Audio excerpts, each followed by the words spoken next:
लेकिन जहाँ पर जो हमारे जो पागल किस्म के लोग हैं, जब उनकी बैंड बजाने की बात आती है, तो ही डज़न्ट होल्ड बैक। ही और अपने स्टाइल से ₹10-10 दे पुठियां कलाबाजियां लाने वाला बांदर, लाल टोपी जाहिद हामिद। क्या कर लेंगे उसके बाद? ये 80 करोड़ भूखे नंगों को जो रेल की पटरी पे बैठकर पूप करते हैं रोज 80 सुबह, करोड़ उनको बाथरूम मिल जाएगा। तो ये इतना बुरा वर्ल्ड व्यू है, ये इतना बुरा दुनिया को देखने का तरीका है कि आपको कभी खुशी नहीं मिलेगी, क्योंकि बाकी दुनिया अपने ऊपर फोकस करती है। And again you can extend the same logic to the west as well.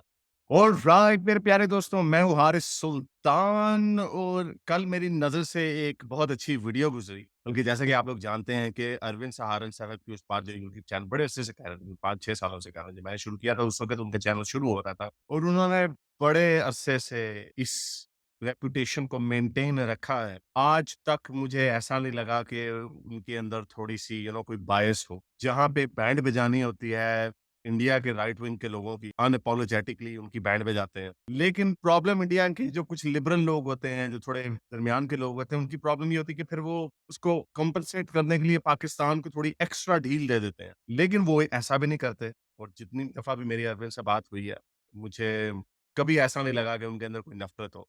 बल्कि वो जेन्युइनली सच्चे दिल से चाहते हैं कि पाकिस्तान में बेहतरी आए। हालाँकि अब मेरे जैसे लोग, जो हम तो ख़ैर पाकिस्तानी हैं, तो फ़ेयर इनफ हम थोड़ी लिबर्टी भी ज़्यादा ले सकते हैं पाकिस्तान के ऊपर क्रिटिसाइज़ करने में। लेकिन उसके बावजूद मेरे जैसे लोग भी अब उम्मीद खोते चले जा रहे हैं। मेरी भी कुछ अर्सा पहले उनसे फ़ोन पे बात हुई थी। तो he was still very hopeful कि नहीं यार, इस भाई अच्छी हो जाएँगी चीज़ें, वक़्त के साथ-साथ ये बेहतर हो जाएगा। लेट्स जस्ट सी ये केयरटेकर हुकूमत, अगली हुकूमत कौन-सी आती है। And he is very well versed on Pakistani issues. लेकिन जहाँ पर जो हमारे जो पागल किस्म के लोग हैं, जब उनकी बैंड बजाने की बात आती है, तो ही डज़न्ट होल्ड बैक। ही और अपने स्टाइल से जो रिस्पेक्टफुली जिस तरह वो बात करते हैं उन्होंने की। तो बहरहाल मेरी नज़र से ये एक वीडियो गुज़री, जिसमें उन्होंने पाकिस्तान के एक फॉरेन डिप्लोमेट है, अब्दुल बासित मेरा ख़्याल उनका नाम है शायद, उनके हवाले से एक वीडियो वायरल हुई थी, जिसमें वो हमारा लाल टोपी बांदर, ₹10-10 दे पुठियां कलाबाजियां लाने वाला बांदर, लाल टोपी जाहिद हामिद, वो चंद्रयान के हवाले से बात कर रहा था, और वो कह रहा था भाई मुझे तो कोई एविडेंस नहीं मिला भाई, हमें हमें कोई एविडेंस दिखेगा तो फिर हम मानेंगे। ओ किसे सेंस दान दिया बच्चे आप।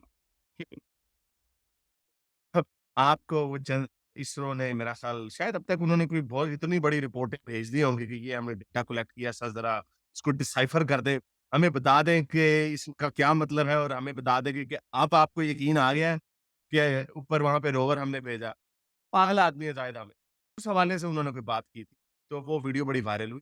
तो वो बंदा जो उनके साथ बैठा हुआ था, अब्दुल बासित, अब वो पाकिस्तान का है। मैं पहले उनको ज़्यादा नहीं जानता था। मैंने सुना था कि उन्होंने कोई एक दफ़ा जॉनी सिंह ये फ़ोटो वायरल हुई थी, जॉनी सिन्स एक मजबूर कश्मीरी डॉक्टर था, तो उसके ऊपर भारतीय फ़ौज ने बड़े ज़ुल्म ढा दिए, तो उसने उसको रीट्वीट कर दिया। फेयर इनफ, लोग कभी-कभार बड़ी false news, misinformation, disinformation internet फैल रही होती है, तो you can fall victim to it. ये हो सकता है, मेरे साथ भी हुआ है, लेकिन शायद उसके बाद उन्होंने कोई अपॉलॉजी नहीं दी। एनीवे, तो मैंने ये इंटरव्यू देखा, पूरा 1 घंटे का इंटरव्यू है, मैं ऑब्वियसली सारा नहीं चलाऊँगा आपके सामने।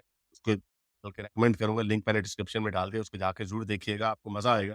ये देखने के बाद मैंने पहली दफ़ा इनको सुना, मैंने कहा अच्छा okay, this guy is fairly knowledgeable, he is not a complete twat like Shahid Hamid. लेकिन उनका जो बायस है, वो बायस बड़ा मुझे मैन्युफैक्चर्ड किस्म का लगता है, मुझे वो जेन्युइन नहीं लगता। जेन्युइन से मुराद उनको कुछ बातों का पता है, लेकिन चूँकि वो उनकी बातों से लग रहा था कि वो पक्के एस्टेब्लिशमेंट के बंदे हैं, that's why he had to toe a certain line, यानी मंकी बैलेंसिंग करना। अगर हमने गलत किया तो जी इंडिया ने भी गलत किया, फेयर इनफ, मैं इसमें नहीं जाऊँगा कि कौन ज़्यादा सही है, कौन गलत है। लेकिन इंडिया पाकिस्तान के रिलेशनशिप्स में इतने ज़्यादा गुंजल मचे हुए हैं कि जब आप उस गुंजलों को अनगुंजल करते हैं, कुछ गांठें आपको बीच में गिरे पड़ी हुई नज़र आती हैं, बहुत मोटी, जिसमें आप कह सकते हैं कि ये जो प्रॉब्लम है, ये इस पार्टी की वजह से है या उस पार्टी की वजह से। तो उसके अंदर कुछ जो प्रॉब्लम्स है इंडिया पाकिस्तान के रिलेशनशिप में, बहुत मेजर किस्म, उसके रिस्पॉन्सिबल हम हैं।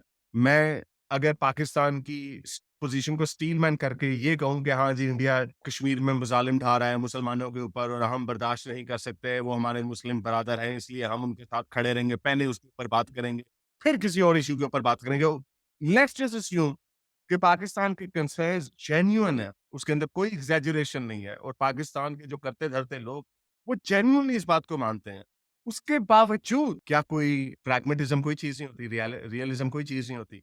क्या आप ये नहीं देख सकते कि ओके, अगर इंडिया एक इविल एंटागनिस्ट है इस पूरी सिचुएशन में, तो हम इसको आगे कैसे लेके जा सकते हैं? जंग तो हम नहीं कर सकते। ओके, फिर हमने सॉल्यूशन निकाला कि हम वहाँ पे दहशतगर्दी करेंगे। छोटी-छोटी थाउज़ेंड कट्स वगैरह इस तरह की डॉक्ट्रिन को अपनाएँगे। उसका भी नतीजा देख लिया, कुछ नहीं निकला। तो वेयर डज़ इट एंड? फिर बाकी क्या रह गया? उनकी तरफ से क्या शिकायत है? आप हमारी जी दहशतगर्दी ना करें। हमारी तरफ से क्या शिकायत है जी? आप हमारे साथ क्रिकेट खेलना या कश्मीर को आज़ाद करें। अरे ये इतनी बहकाना बात है। बट एनीवे ये इसके ऊपर नहीं जाना। सिर्फ़ इस वीडियो के ऊपर फ़ोकस करते हैं। तो मुझे बड़ी हैरत जो पाकिस्तान का एक डिप्लोमैट है उसकी भी कैसी सोच हो सकती है। तो सुनिए ज़रा, यहाँ पे ये मैं 38 मिनट से शुरू करूँगा। अरविंद अब्दुल बासित से क्या सवाल पूछते हैं? चलिए देखते हैं। जी, बहुत-बहुत शुक्रिया। अब कुछ सवाल आपसे पूछना चाहता हूँ जो कि थोड़े-से जी20 समिट से हटके हैं। अच्छा। मैंने आपका इंटरव्यू देखा जावेद जब्बार साहब के ओहो! साथ, जिसमें जावेद जब्बार साहब ने फरमाया कि जी इस्लाम तो मज़हब ही सेक्युलर है। तो मैं ये सोच के थोड़ा-सा हैरान था कि इसके ऊपर अगर मैं उनसे कहूँ कि थोड़ी वज़ाहत करें कि कैसे कोई रिलिजन कोई कैसे सेक्युलर हो सकता है? ये दाँत निकल रहे हैं तो इधर। हल्की-सी ये शर्मिंदगी वाले दाँत निकल रहे हैं। ओह भाई! अब फड़या गया मैं। वैसे मैंने ये इंटरव्यू नहीं देखा बट आई कैन इमेजिन कि इनका बिहेवियर कैसा होगा। इनका बिहेवियर वैसा ही होगा जैसे ज़ाहिद हामिद के साथ। कि आप उसको करेक्ट तो करें, आप अपनी ओपिनियन तो दें।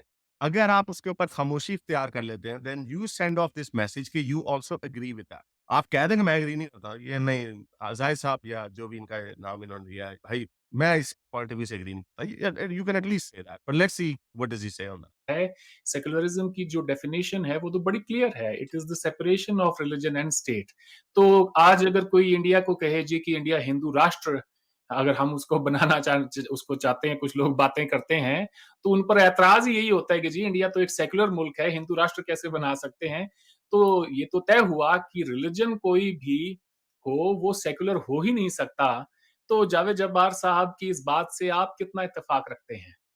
अब जावेद जब्बार साहब ने जो मेरे शो में कहा उसका जवाब तो वो खुद ही दे सकते हैं कि अच्छा, उन्होंने उन्होंने तो किस नहीं तरह। दिया, आपने पूछा भी नहीं, तो मैंने सोचा मैं आपसे पूछ लूँ, अच्छा, अगली दफ़ा हो सकता है आप उनसे मेरा पूछ लें। मेरा ख़्याल है कि वो जिस पेराए में बात कर रहे थे कि इस्लाम इस हवाले से या इस हवाले से सेक्युलर है कि यहाँ पे जो माइनॉरिटीज़ हैं उनको भी एक लिहाज से फुल प्रोटेक्शन है। और कोई माइनॉरिटीज़ ये नहीं हो सकता कि, और हम खंदा पेशानी के साथ माइनॉरिटीज़ को कबूल करते हैं। इन इट्स स्पिरिट आया हुआ एक्चुअली होता है कि नहीं होता, that is a separate thing, वो फिर अलग एक मामला है। लेकिन इस्लाम की जो स्पिरिट है वो सेक्युलर है इन द सेंस के वो तमाम माइनॉरिटीज़ को साथ लेकर चलता है। Mine okay. जो इन्होंने अब बोंगियाँ मारनी है, वो भी अब हम सुन लेते हैं बाकी की बोंगियाँ भी। पहली बात ये है कि जब आप किसी चीज़ को डिज़ाइन करते हैं, कोई सिस्टम इंट्रोड्यूस करते हैं, इम्प्लीमेंट करते हैं, तो आप देखते हैं कि उसका कॉन्सिक्वेंस क्या निकला। अगर पाकिस्तान में उसका कॉन्सिक्वेंस ये निकल रहा है, जो निकल रहा है, जो ये खुद भी मान रहे हैं, इतना तो कॉन्फिडेंस इन्होंने भी झूठ नहीं बोला कि नहीं हमारी माइनॉरिटीज़ के बड़े अच्छे हालात हैं, हम उनके साथ कोई बुरा सलूक नहीं। इवन ही नोज़ दैट कि that's not. So why is that the case? It's because ये जो स्पिरिट की आप बात कर रहे हैं ना कि स्पिरिट ऐसा है, स्पिरिट असल में ऐसा है नहीं। ये बड़ा फैशन सा बना हुआ है कि हम इस्लाम बड़ा सेकुलर मज़हब है। बहुत सारे जो मम्मी-डैडी इस किस्म के जो बगैर दाढ़ी के जो ये लिपस्टिक मोमिनीन्स होते हैं ना, इस तरह की बड़े फ़ख्र से बात करते हैं। इमरान खान वगैरह भी ये बात पढ़ी। तो इस्लाम तो है ही सेकुलर मज़हब। यहाँ पे तो सारी माइनॉरिटी से लोग प्यार करते हैं, ऐसा है नहीं। रसूल अल्लाह ने कुरान में चैलेंज है, किसी भी मौलवी को, किसी भी आलिम को, इनको तो खैर पता ही नहीं होगा। कुरान में 3 ऐसे मज़ाहिब के लोग हैं जिनको ज़िम्मी यानी अक़लियत का हक दिया गया है, यानी उनको ज़िंदा रहने का हक है अंडर इस्लामिक गवर्नमेंट। कौन है जी? यहूदी, क्रिश्चियंस और साबीन। साबीन लोग तो अब एक्सटिंक्ट हो गए। जो पॉलीथीइस्ट थे यानी हिंदूज़, उनको कोई हक नहीं है कि वो इस्लामी रियासत अंडर रहेंगे।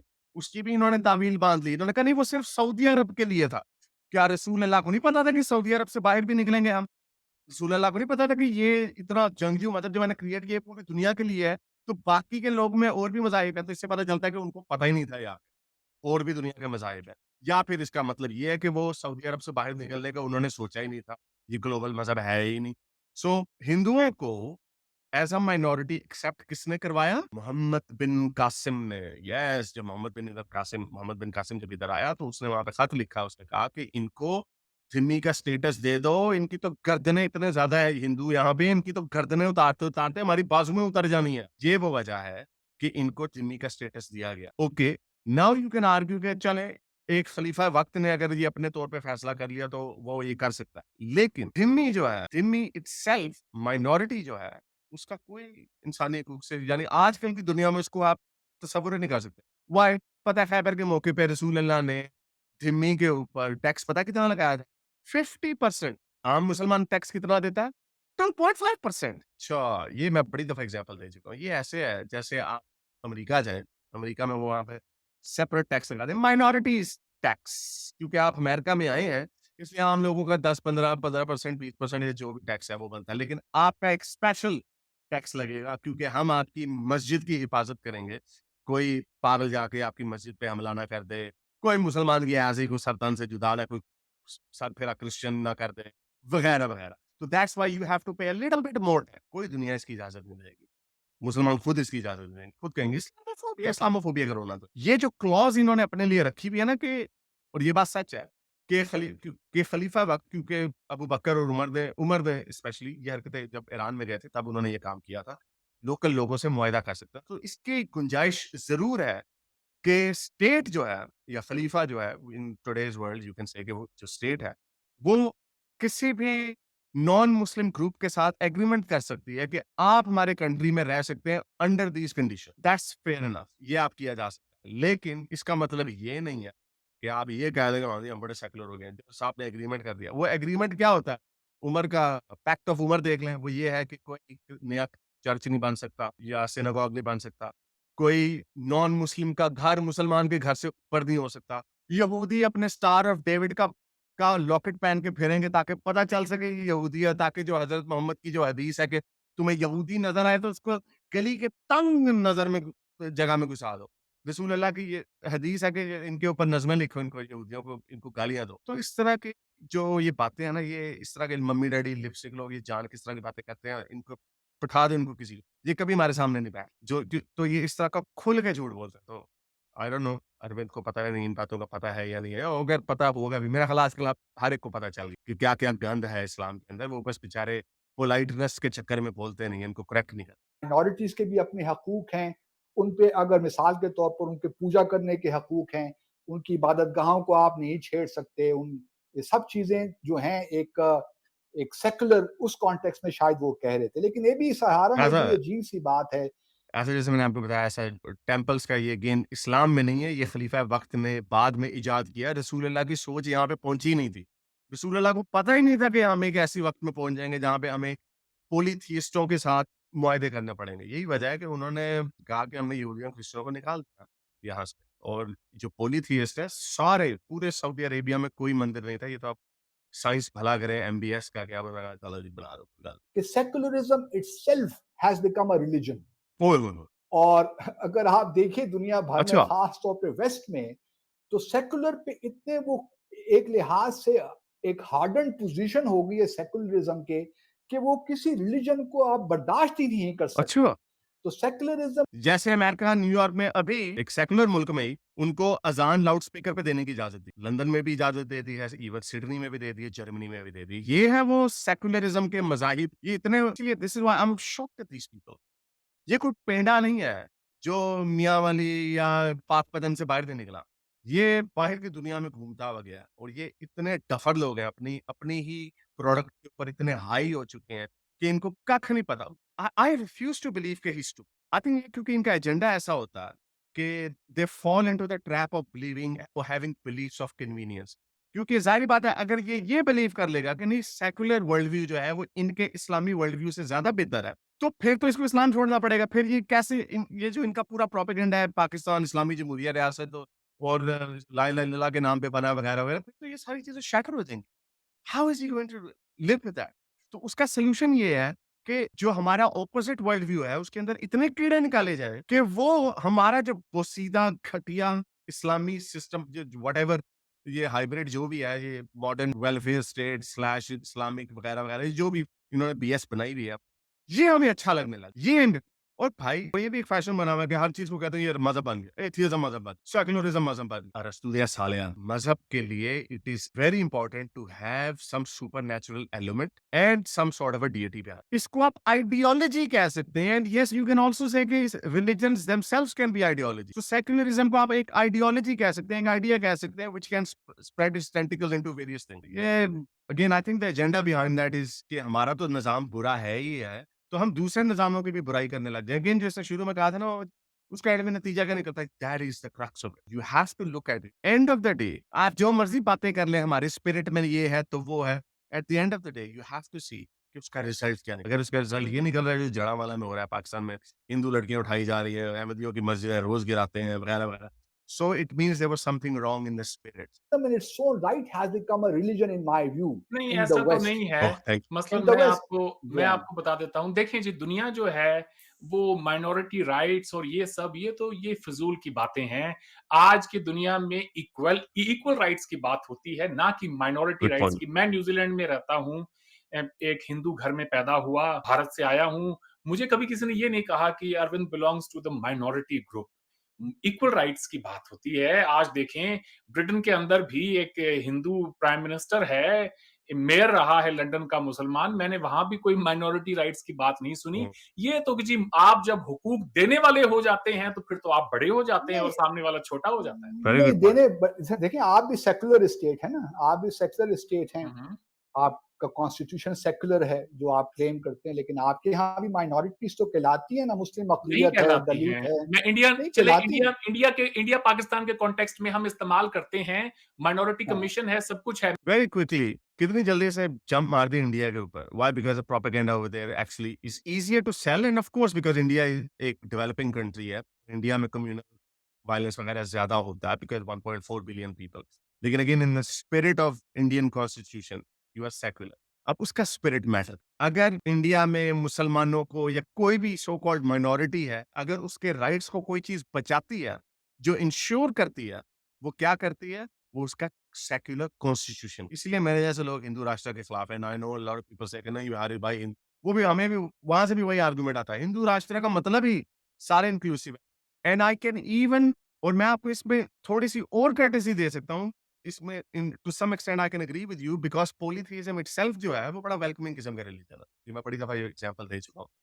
जो पॉलीथियस्ट होते हैं उसमें जेलस गॉड्स का कॉन्सेप्ट नहीं होता क्योंकि बाय नेचर पॉलीथियज्म के अंदर मल्टीपल गॉड्स होते हैं। तुम्हारा वो गॉड है, तुम्हारा वो गॉड है, हम उसको बर्दाश्त कर लेंगे, तुम हमारे गॉड को बर्दाश्त कर। Even the pagans of Arabia were like that too. They even offered prophet Muhammad कि आपका खुदा का नाम अल्लाह है, चलो कोई बात नहीं, आप इसको रख लो, हमारे खुदा को आपने कुछ कहो, हम आपके खुदा को कुछ ना कहें वगैरह। But monotheism and Abrahamic religious they are more aggressive because उनके गॉड्स यूनिवर्सल हैं और वो फिर सारों के ऊपर थोपते हैं जिसकी वजह से कॉन्फ्लिक्ट्स बढ़ते हैं। तो आई अंडरस्टैंड कि अगर आप उसकी एक्सटेंशन से ये कहना चाहते हैं कि हिंदू राष्ट्र इटसेल्फ सेकुलर है, there is probably more truth in that claim than the claim कि इस्लाम तो है ही सेकुलर। But I think for the sake of uniformity we should agree के ये जो मॉडर्न सेकुलर प्रिंसिपल है, जो इंडिया का कॉन्स्टिट्यूशन का जो स्पिरिट है, that's what should be respected. मैं कुछ मानता हूँ इस बात को, मगर हाँ, मैं जो कह रहा हूँ वो ये कि हम माइनॉरिटी को स्पेशल प्रोटेक्शन और उनको राइट्स देना और ये वो, कि आप जब राइट देने वाले हो जाते हैं तो उसका मतलब आप बड़े हो जाते हैं नहीं और वो छोटे हो देखिए, जाते हैं। नहीं ये बात नहीं है। देखिए, एक तो कॉन्स्टिट्यूशन होता है, कॉन्स्टिट्यूशन में कुछ प्रोविजंस होती हैं जो कि सिक्योरिटी देती हैं तमाम शहरियों को बराबर के हकूक देती हैं। बाकी कुछ एरियाज सेगमेंट्स ऐसे होते हैं मुआशरे के जो बैकवर्ड होते हैं, जिससे आपके यहाँ भी है, उनके लिए आप affirmative action I think the rest is pretty stupid. ये कोई अगले 20 मिनट तक ये इसी पे चाहते रहेंगे, but I think I've made the point clear. But let's go to the main event, जहाँ पे धुलाई होगी आपके बांदर की, लाल टोपी बांदर। Let's have a listen. मैं तो ये वो भी ठीक चाहता हो हूँ कि जाएगा। मालिके कायनात पाकिस्तान को भाग लगाए। शायद हिंदुस्तान से आमीन, ये आमीन, बात और आमीन। कोई नहीं कहेगा जितनी मैं तो बार-बार I कहता हूँ, agree. बबांगे दोहल ये बात कहता हूँ साहब। और सच्चे दिल से हुँ? कहते हैं। तो बस चलिए, आप अल्लाह एक ताला आपको मैसेज खुश जो रखे। जाए पाकिस्तान के अंदर टीवी पे बैठ के कोई भी आज अरविंद इतना शरीफ है, उसने कहा अल्लाह आपको खुश रखे। मैं होता मैं कहता बाबा आइंस्टाइन नहीं वो तो ठीक है। मैं होता मैं कहता साइंस आपको खुश रखे। मैसेज दे तो उसको सुन के ये कहे कि हाँ भाई, मुझे एक उम्मीद नजर आती है। जब कोई ये कहता है ना कि जी पाकिस्तान को तो बस एक जंग की जरूरत है, यकीन माने दिल टूट जाता है उस वक्त।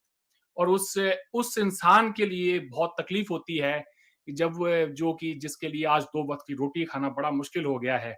और ज़ाहिद हामिद साहब का ये कहना कि पहले वो टॉयलेट्स बना लें इंडिया के अंदर, मुझे बड़ी पिंच हुई बात।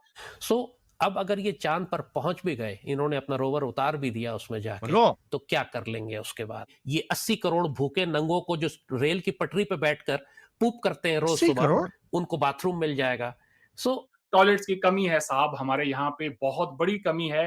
But let me assure you sir, we are very much proud in building toilet. बड़ा गर्व होता है हमें, बड़ी खुशी होती है जब टॉयलेट भी हम बिल्ड करते हैं। उसमें भी कोई शर्माने वाली या कोई हमें जो है इस बात के ऊपर कोई बहुत ज्यादा आप ये कहें कि अफसोस करने की जरूरत नहीं है कि हमारे मुल्क में टॉयलेट्स पे गुफ्तगू हो रही है। मैं नहीं जानता कि आपने ये एक क्लिप है इमरान खान साहब के दौरे हुकूमत का, जाहिद हामिद साहब को या फिर किसी को भी, अकेले जाहिद हामिद साहब नहीं, हसन निसार साहब भी ये कह रहे थे कि जी भारत को मुबारकबाद देता हूँ चंद्रयान 3 की। अब मोदी साहब से गुजारिश है कि वो कोई टॉयलेट भी बना लें, लोगों के पास टॉयलेट नहीं है। तो मैंने सोचा ये इंपॉर्टेंट है कि सब सुन लें जरा एक दफा कि इमरान खान साहब जब प्राइम मिनिस्टर थे तो उन्होंने क्या कहा। हम यूरोप जाते हैं, हम इंग्लैंड जाते हैं, वहाँ देखते हैं सफाई, उनकी कोई गंदगी नहीं। स्विट्जरलैंड में जाएं, कोई नजर ही नहीं आती गंदगी। और हम अब पाकिस्तान में जब फिरते हैं तो ये अभी अमीन असलम ने आपके सामने स्टेटिस्टिक्स रखी कि सिर्फ 42% पाकिस्तानियों के पास टॉयलेट फैसिलिटीज हैं और उतने ही पाकिस्तानी हैं जो कि जिनके पास सैनिटेशन है। और फिर ये भी दिखाया कि हिंदुस्तान पिछले 4 साल में वो इस चीज के ऊपर काबू पा रहा है, हमारे से आगे निकल गया, हमारे हालात थे उनके भी। तो यानी कि ये सब डूएबल है। शायद हसन हाँ निसार साहब हों या जाहिद हामिद साहब, उन्होंने ये क्लिप देखी नहीं है। देखी होगी बहरहाल जो भी हो बासित साहब, मेरी तो गुड विशेस हैं पाकिस्तान के अवाम के लिए। मैं पीस का ख्वाहिशमंद हूँ। मैं तो ये चाहता हूँ कि फिर से कह देता हूँ कि जी शर्मिंदगी पाकिस्तान को मालिक कायनात भाग लगाए, पाकिस्तान तरक्की करे, वहाँ के लोगों के घरों में खुशियाँ आएँ, पाकिस्तान के सबके साथ अच्छे ताल्लुकात हों, अपने तमाम हमसाए ममालिक के साथ हमारे भी बीच में ट्रेड हो, हमारे भी बीच में लोगों का आना-जाना हो। मैं तो इसी एक नेक ख्वाहिश के साथ आज के प्रोग्राम को यहीं पर ख़त्म करता हूँ। इंशाअल्लाह आपसे जल्द मुलाकात होगी, कुछ नए टॉपिक्स के ऊपर फिर से गुफ्तगू करेंगे। Thank you so much. खुदा हाफ़िज़। थैंक यू वेरी मच साहब, अल्लाह हाफिज, thank you. I don't know Arvind Arvind आपको चाहिए था उनका थोड़ा सा कमेंट तो लेते इसके ऊपर सर, देखते हो क्या कहता है, क्या क्या भूंगी मारेगा इसके ऊपर। 42% हमारे पाकिस्तानी हैं जिनके पास टॉयलेट की एक्सेस है, इसका मतलब 58% के पास नहीं है। अगर 25 करोड़ आबादी है तो ये तो कोई कितना, कोई 14 करोड़ बन गया, कोई 13 करोड़ बन गया जिनके पास बाथरूम की एक्सेस नहीं है, समथिंग लाइक दैट। तो ये किस मुंह से उनको ताना मारते हैं? ये जो टॉयलेट वाली जो बात है, आई नो कि मुझे अब ये सही याद नहीं है, बल्कि ठहरो अभी देख ही लेते हैं। बल्कि ये मैंने एक खबर देखी थी कि इंडिया ने और ये 2019 की खबर है कि 2019 में तकरीबन 110 मिलियन नए टॉयलेट्स बनाए उन्होंने 5 साल। तो ये बड़ी तेजी से इसके ऊपर काम हो रहा है। हम लोग सिर्फ और ऑब्वियसली 2019 की खबर है, तो इमरान खान जो रेफर कर रहे थे कि बेहतर हो गया इंडिया पहले से। तो I think he must have been referring to that. लेकिन हमारे तो हर चीज़ जो पहले भी थी वो भी खत्म हो गई है। तो आई डोंट नो किस मुँह से ये करते हैं। तो ये ज़ाहिद हामिद जैसे लोग और इवन हसन निसार, ये सारे सड़ियल लोग। ये लोगों की क्योंकि अपने अंदर बेहतरी नहीं है, तो ये लोगों के अंदर बुराई देख के अपने दिल को दिलासा देते हैं कि हाँ भई, हम तो बेहतर हैं, वो भी बुरे ही हैं। तो ये इतना बुरा वर्ल्ड व्यू है, ये इतना बुरा दुनिया को देखने का तरीका है कि आपको कभी खुशी नहीं मिलेगी, क्योंकि बाकी दुनिया अपने ऊपर फोकस करती है। And again you can extend the same logic to the west as well. जैसे ये बंदा अब्दुल बासी शुरू में कह रहा हूँ वेस्ट में सेकुलरिज्म भी प्रॉब्लम हो गई है। अच्छा, अगर वेस्ट में सेकुलरिज्म प्रॉब्लम हो चुकी हो तो जैसे लोगों को छितर मार के वो निकाले जो हरकतें मुसलमानों ने वहां पे की हैं। लेकिन ऐसा नहीं है, बल्कि वो मज़ीद टॉलरेंट हो रहे हैं। अब तो बहस ये छिड़ गई है कि इन इनटॉलरेंट लोगों के साथ टॉलरेंट कैसे रहा जा सकता है? तो ये हमारे पाकिस्तान का अलमिया है कि जो सो कॉल्ड दिखने में थोड़े बेहतर लगते हैं, जिनकी दाढ़ियाँ, हलवे मारने वाली शक्लें नहीं है, वो भी उनकी भी सोच, उनकी भी ज़हनीत कैसी है।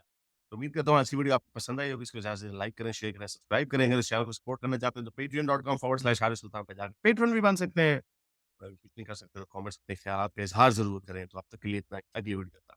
साइस हाफिज। अगर आपको मेरी ये वीडियो अच्छी लगी तो मेरे चैनल के मेंबर बनिए, पेट्रन बनिए, या फिर आप मुझे बाय मी या कॉफी में भी सपोर्ट कर सकते हैं।